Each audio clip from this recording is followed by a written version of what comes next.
Alright guys, welcome back to Mill RC. We're on part 4 on the SIG 4-Star 40 build. Today we're going to be covering the steps to basically get this thing ready to cover. We're going to go ahead and glue the two wing halves together to make one whole one wing.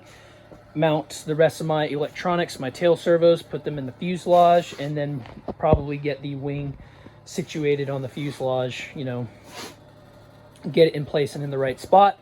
And after that, I think that'll be the end of part 4, and then part 5 will be the final part where we cover this thing and get a finished airplane. So let's get on to part 4. All right, so the first step we're going to do is we are going to glue the two wing halves together. As you can see, I have my dihedral brace that I have labeled left and right.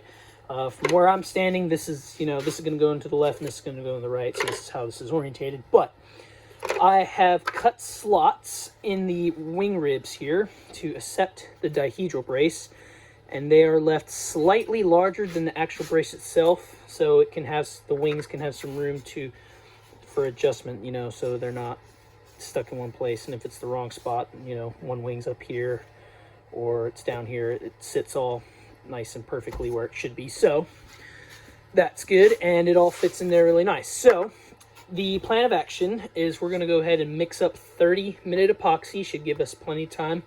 We're going to go ahead and coat one side of the dihedral brace. I'm going to do the left. Slide it in. Coat the right side of the dihedral brace. Coat both sides of the wing ribs here, or the wing roots. Go ahead and glue it together and have this right wing set on this Bluetooth speaker. And this piece of plywood that happens to be pretty much the perfect height to get this to pretty much sit close enough, as you can see here, to where I can go ahead and put on this clamp right here. And I'm going to lightly squeeze, or I'm going to put right here, and yeah, lightly squeeze it and just keep it on there till the epoxy is fully cured. So that is the plan. Let's go ahead and see if we can get these wings glued together.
All right, well, got the wing together with epoxy on it. And I know in my video I said I was going to use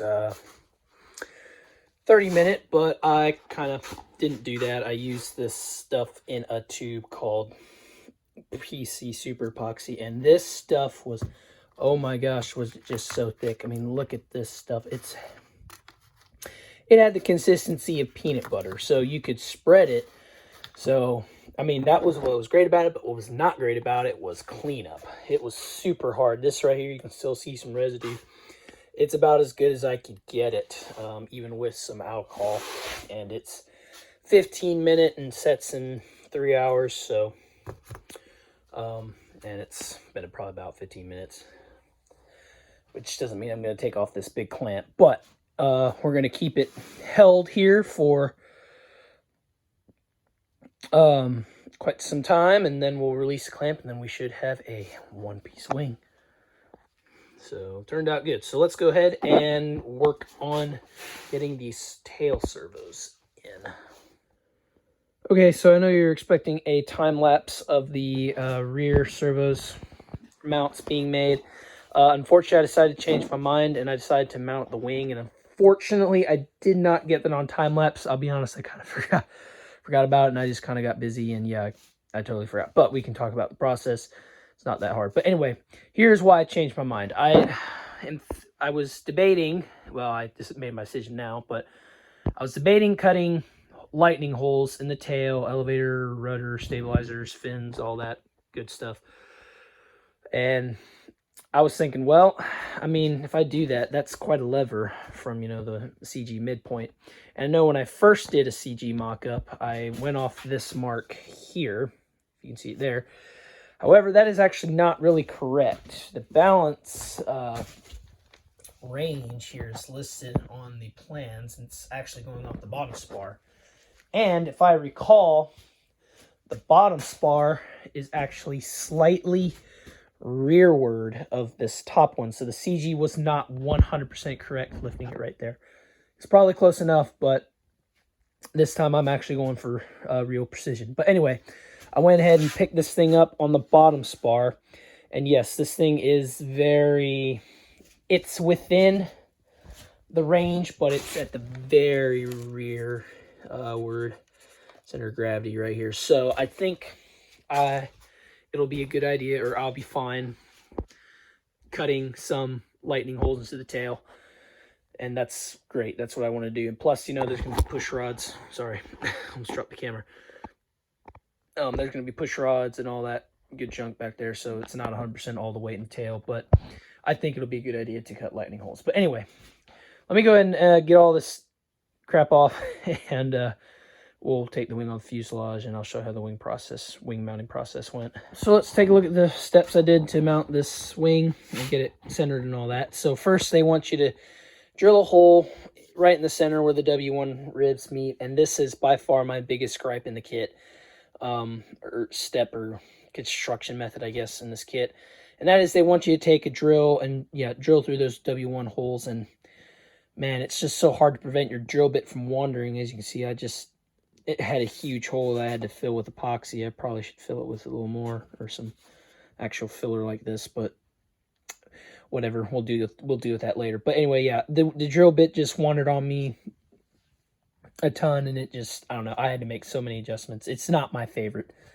It is by far my least favorite part of this build, but got it in, got it centered, all that, and did that. And then I went ahead and mounted the wing like this. Oh, I also made sure my servo wires were pulled through, and as you can notice, I also closed this panel up. I made sure the dihedral base was properly glued, and then closed it up with some spare 1/16 inch sheets.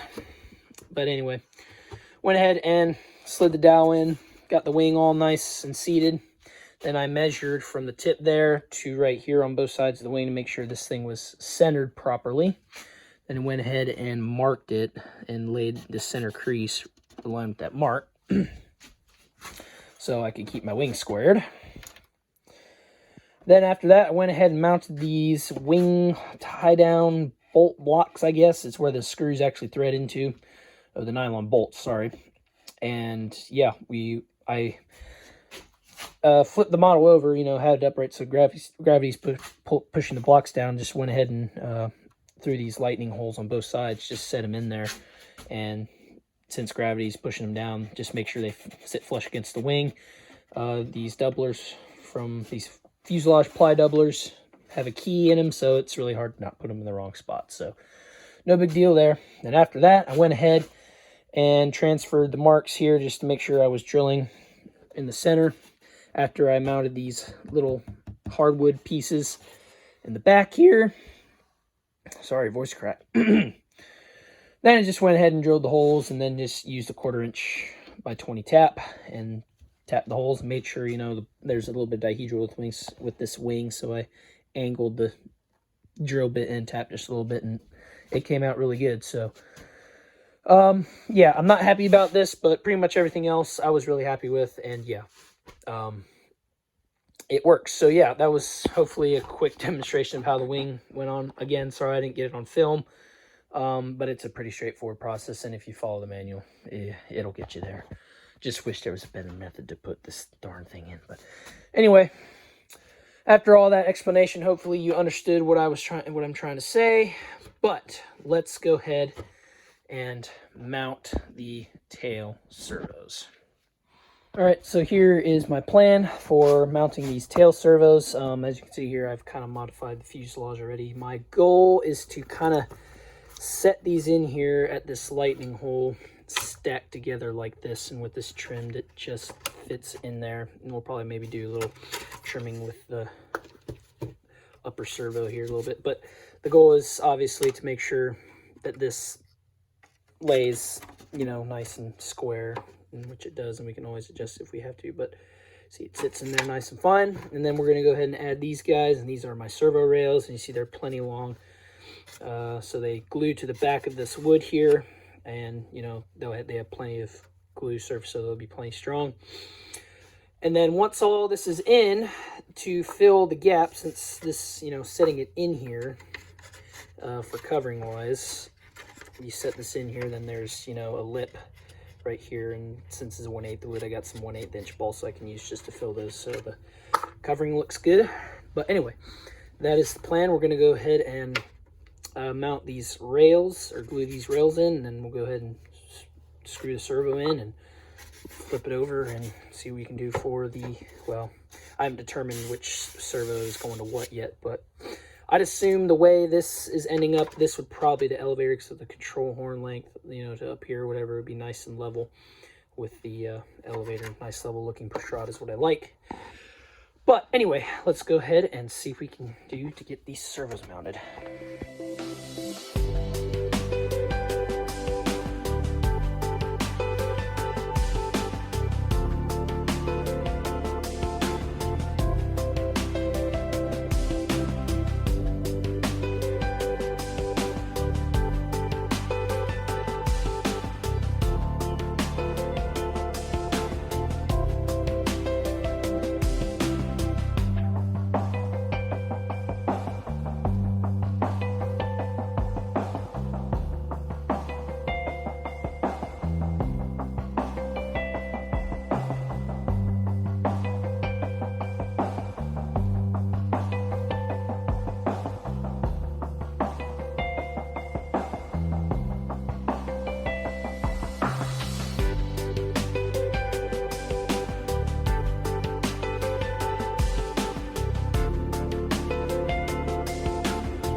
All right, and the rear mounting servo method was a success on this airplane. It actually is not too hard or too bad to do. You just glue the rails here to the back of the fuselage right here, as you can see, and then you pretty much just lay your servo in and then screw it down. It's pretty much as simple as it is. So here's, I've determined that this is going to be the rudder, just because, you know, the rudder's going to be down here. It's going to need to be nice and low on the push rod. So the rudder servo is going to be, this is going to be the rudder servo, and this will be the elevator. The control horn will be going down or up, maybe, depends, but most likely down. But we'll see. But yeah, that is the mounting of the rear servos. I think it came out really good. It looks really great. So if I haven't mentioned already, I'm using mini size servos, which makes this job a little bit easier, just because, I don't know, if I was using standards, it would be a lot harder, in my opinion, to make it look good. But I'm using mini servos. So with that complete, now we're going to see if we can lighten this tail up a little bit by cutting some material away, mainly in, you know, in the center or whatever.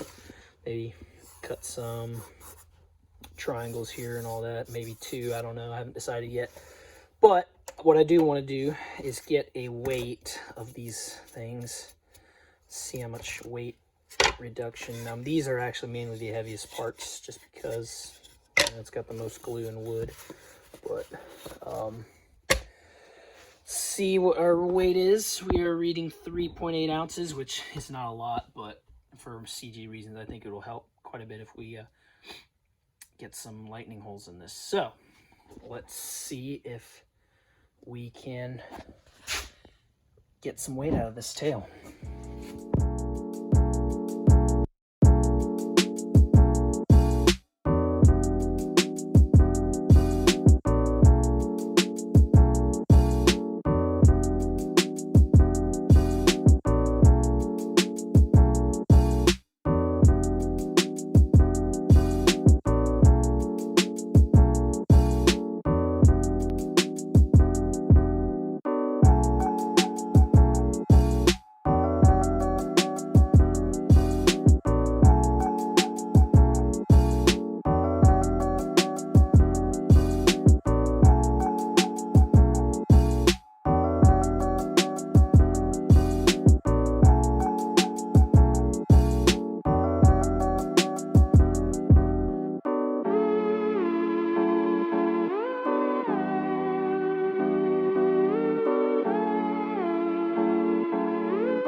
Okay, so I got the tail all lightened up, I guess, or lighter, not all lightened up. Went ahead and cut out the lightning holes. I also did the control surfaces here, and I think it turned out pretty good. I honestly kind of like this look, to be honest with you. I think it looks kind of cool, skeletonized like this, but whatever. But anyway, let's see how much the weight reduction, how much weight we reduced. Previous measurement was 3.8. Let's see what it is now by throwing all of these on here. Zoom out. So we now are at 2.4. So we lost over an ounce. We were at 3.8, and now we're at 2.4. So over an ounce of weight lost in just cutting holes like this out. So pretty cool how much weight you can lose by doing this. And I mean, structurally wise, it doesn't do nothing to this tail. I mean, the only thing it may be compromised slightly is the twist or torsion strength, but the covering will gain that right back. So very happy with it. So the tail's finished and ready to be sanded. That might do that off camera, but it's just rounding and sanding it off. So but yeah, pretty much after this, I don't really know what else major assembly steps are there. Besides maybe putting on this piece of fiberglass tape on the center section. I guess I can document that. And then after that, I mean, shoot, I think this thing's ready for final sanding and covering. So very cool. But anyway, let's go ahead and put on that fiberglass tape and we'll see what we'll go from there.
Okay, so I got the fiberglass tape installed, and as you saw in the time lapse, all I did was mix up some epoxy and then put some on top of the wing, laid the tape down, and then mixed some more epoxy and thinned it out with some alcohol, so it was easy to brush, much easier to brush on or apply with the brush, whatever.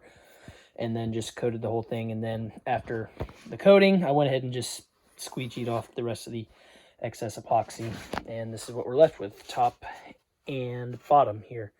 So you can see, I'm gonna have to maybe do a little sanding on this here because the more epoxy ended up back here, but all in all, I think it'll be plenty strong to withstand flight forces. So yes, that turned out all nice, fine, and dandy. So now that that's done, I'm going to go ahead and move this wing, then we're going to talk about the landing gear real quick. All right, so to talk about the landing gear system, first I want to mention there are some optional wheel pants for this that are specifically designed for this plane. And there's the part number right there. Probably type that in SIG's website or whatever, and you can find the wheel pants. And here's how they look on the plans, at least. And as you can see, you know, it's a really nice looking wheel pant. However, they come in 2 plastic halves, and I'm just not a fan of it. They also seem really expensive for pieces of plastic, so wasn't too thrilled. I much prefer fiberglass wheel pants, so that's what I went with here.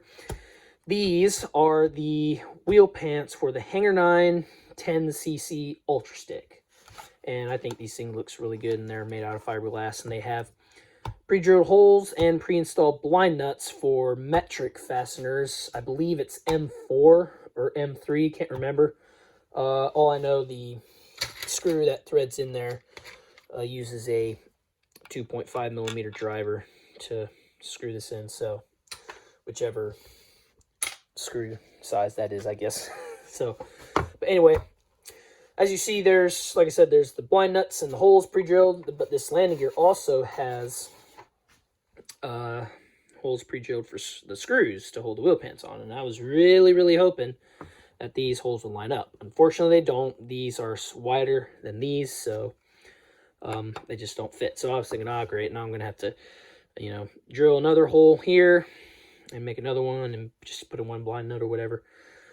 However, I just decided to screw the front side, and the axle is forward of the slot, but to be honest with you, that does not bother me. It looks just fine with it like that. And if it's screwed down, you know, not so tight that you're cracking the fiberglass, but, you know, really snug, these wheel pants are really secure. So for my first few flights, I am actually going to try to only use one bolt. I know it sounds crazy, but we'll see if it comes loose. You know, I'll use Loctite or whatever I have to do.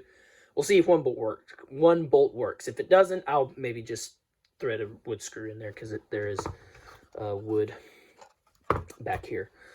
But anyway, that's how my wheel pant fitment is going. But because there's a thicker area right here than the stock wheel pants, I did have to space out the wheel quite a bit. And as you see, I have a lock nut and then the regular nut that comes with the kit to space it. And even with that, as you can see, it's very close to the edge right here. It's not really centered at all in the wheel pant.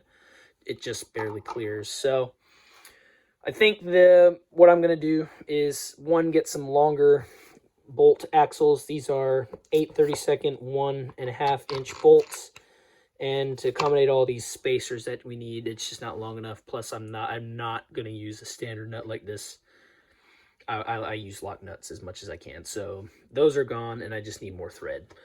So I need some longer axle bolts, but that's no big deal. It's just a hardware store visit and all that. And I will have to space it out further too, but I think 2 lock nuts, I think, would space this wheel pretty good. So yeah, that is my landing gear situation. Then once again, I'm using the nylon bolts. I mentioned that previously, I think in part 2. But anyway, with these wheel pants on, I think this thing's going to look really snazzy. They're nice, lean, and long. I think they look much better than the other ones, but it's totally up to you. But anyway, that is what I am doing for landing gear. Oh, also, the tail wheel I'm using is a Extreme Flight 48-inch. This, unfortunately, I'm not so confident on. I'll try it, but because this airplane's heavier, it just may be too much for this wire and spring they have in it. So we'll try it, but I have a feeling that'll just have to be replaced by something else, either a thicker wire or, yeah, something else. So, but anyway, we're going to go ahead and end part 4 here, and then next part we will be finishing this airplane up. So, super cool. Anyway, if you guys like this content, go make sure you hit subscribe and like. And if you have any questions, go ahead and put them in the comments, and I will do my best to answer them for you. So anyway, that was part 4 on the SIG 4-star 40 build. Thanks, guys.